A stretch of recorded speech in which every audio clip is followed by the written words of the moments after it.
Welcome to Speechbox. I'm Jeremy Hirsch, and it's okay, Anthony Fox. I wasn't allowed anywhere near the State of the Union address either. This week on Speechbox, we're going to be talking about Agent Carter. The series follows Agent Peggy Carter of the Strategic Scientific Reserve. She's best known for her roles in Captain America: The First Avenger and Captain America: The Winter Soldier. Peggy Carter was the love interest for Cap in the first movie, and then we got to see her in really, really creepy old person's makeup in Winter Soldier.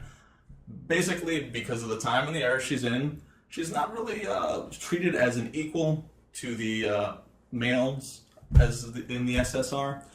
But things kind of change when they're investigating Howard Stark, Tony's daddy, who was once again played phenomenally by Dominic Cooper. Some of his inventions have been stolen from right under his nose, and who does he trust? Trusts Agent Carter to kind of get them back and clear his name so he's not a traitor. In his stead, as he's avoiding the SSR questioning him and arresting him, he leaves her with his butler. Yes, his butler. That's the best skill set he can give her. But it is Edwin Jarvis, played by James Darcy. And Jarvis has a little bit more of the meets the eye going on, so to speak. Also, apparently, to use a Transformers pun. But the nice thing here is Jarvis adds a really, really good layer to the show. Obviously, the connection to Howard Stark, and then he also brings humor to the show. It's kind of a dry British humor, but it's very well received. And he kind of helps get Peggy Carter in and out of scraps and things of that nature. Nice thing there, too, is that kind of as a nod to the future Iron Man movies, we know that Tony's whole butler system is Jarvis. Obviously a play from this character, and Edwin Jarvis, traditionally in the comics, has been a human being as well. So it's nice to see that character, and he does fit in that era. That is the one nice thing that I really liked about Agent Carter. They make a lot of things their own, and they don't bring in characters or do anything that sort of feels out of place of this time period. Other shows don't maybe do that as well, but I really like seeing what we've got out of the Agent Carter series at the moment. Also in the series, Agent Carter has to look into the group Leviathan. In the comics, Leviathan is basically like the Soviet equivalent of Hydra. So there's different characters and things that can go along with that they might be able to utilize. I don't remember in the comics any like big name villains associated with that. I know they did have some workings with Hydra, so my fingers are crossed maybe for Baron Zemo. That is one character that we haven't gotten to see in the Captain America movies. That is a big time villain for Cap, and the first Baron Zemo would exist in this timeline, so that would be really cool to hopefully see. In terms of, once again, not making any other like weird or out of place nods, we do get to see Chris Evans, Captain America, but not in any kind of like weird cheesy way. Some newsreel stuff, and then also in flashbacks towards the first Captain America movie. We do get a little bit of that. Outside of that, the series seems to be going strong. Haley Atwell is doing a really great job as Peggy Carter, not out of place with any of the action or the drama. It's a really, really good balance of the two. And being a miniseries, there only being 8 episodes, a lot of characterization to take in a very short amount of time. So they're doing a wonderful job with that. The last little piece that, it's a personal thing to me. James Urbaniak got to play just a rocks-on oil scientist. And one of my favorite shows is Venture Brothers. It's an animated series. So he plays a scientist, Dr. Venture, on that show. And I like that he's playing a scientist on this, so just a little bit of a nudge, nudge, wink, wink to that. I'm sure Marvel doesn't really take that into consideration, but for fans of that show, we would love a classic Doc Venture moment, but he is a bad guy on this show, so we're not gonna get any of that. But still really cool to see James Urbaniak on a major Marvel show. So that's cool for fans of that as well. Tonight, the closing Broment of the week is actually one of our own. We will have Sam Berson here tonight. I say botch your name, bro.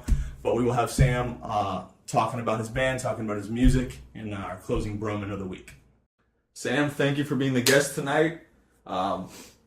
It's okay, though. We will be shackling you back to the audio equipment Works for me. Every other week. Sam does the phenomenal audio work for Speechbox each and every week. Oh, you're too kind. I am too kind. I don't even know why we're giving you time to do this. I don't. But on a serious tip, so you are the bass player for the band Lapis? Lapis. Lapis? No Spanish influence. Lapis? You are the pencil? We are not the pencil. The name actually came from the guitarist and I are fans of the writer Cormac McCarthy. did The Road, No Country for Old Men, and stuff like that. And in No Country for Old Men, the villain Anton Chigurh's eyes were described as like whetstones, pools of lapis, and that's kind of where we took the name from. But we've actually got a couple of shows coming up. Despite being a Richmond local band, our next 2 shows are in the Northern Virginia area. We have a show next Saturday in Stafford, Virginia, at a place called the Grog and Tankard, where we will be playing with Amethyst Heart and Alluvian. That show is at 8 o'clock, and it's $10 if you're over 21, $15 if you're under, because, kids and bars don't mix. They do. It's just who they go home with doesn't. I don't want cops showing up for my shows because of stuff like that. That was probably a good idea to stay as a popular band. What type of music do you guys do? We are a metal band that are pretty heavily influenced by Tool, but we take some of the technical stuff they do and make it a lot more stoner friendly. So a lot of, just guitar riffs and things like that. It's better if you just listen to it than listen to me explain it. That's a very good suggestion. Where can people listen to you? Right now, we are on Facebook at facebook.com/lapismetal, and also at lapismetal.bandcamp.com. I will have both of those in the description so you can go and click and actually check them out. The description down below. Down below. But also, in addition to the show in Stafford, we also have a show February 6th on Friday in Alexandria at O'Shaughnessy's Pub. We're playing with some friends of ours, actually, that are from the Northern Virginia, D.C. area. And the details on that, sorry, I'm forgetting all this stuff. Our friend's band is Rat Infested, a real metal name. But we're also playing with a couple of other bands, Devolver and Kodiak. That's a free show, so save your money. There's no reason why somebody shouldn't come to that. I know, for free. Support local music Exactly. for no cost. You get to go drink anyway.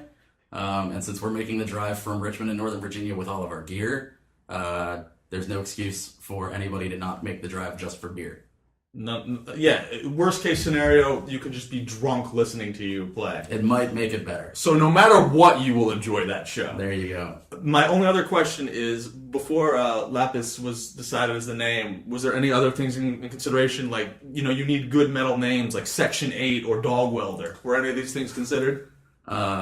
Something like Dog Welder will always be considered for anything and everything, and I'll probably name my firstborn son Dog Welder. I think on that note, Sam, thank you very much for the interview. Thank you for giving me some time to spout about our music. You need the FaceTime. Not necessarily this face, but the FaceTime is necessary. I'll be standing in the darkest corner of the stage at these shows, so you don't have to see this. It's your moneymaker.